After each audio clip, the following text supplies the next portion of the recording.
Now, residents in Havana, in their own words, witnessed a sight like never before when a Russian Navy frigate and a nuclear submarine docked in on the city on Wednesday. While the United States and Cuba have both denied any threats from this posturing, the move is being regarded as a show of force by Moscow as the war in Ukraine rages on in its third year now. Our next report telling you more. Take a look. A Russian Navy frigate and a nuclear-powered submarine on Wednesday churned into Cuba's Havana harbor, a move the U.S. and Cuba said posed no threat, but was widely seen as a show of Russian force as tensions rise over the Ukraine war. The visiting Russian warships to Cuba are Vladimir Putin's way of reminding President Biden that Moscow can challenge Washington in its own sphere of influence, too.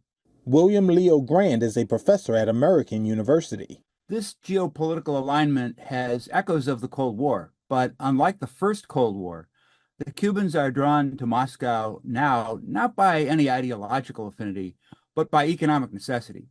Cuba is in a desperate economic situation, and Russia is the only country that has been willing to provide significant help, just as it did during the Soviet era.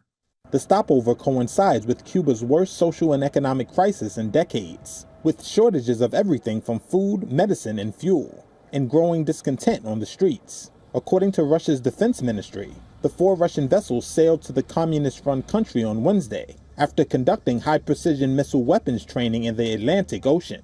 Cuba's foreign ministry said the fleet carried no nuclear weapons, something echoed by U.S. officials. Curious locals, fishermen, and police looked on. It impresses me a little because I have never seen something so close, such a large ship of that magnitude.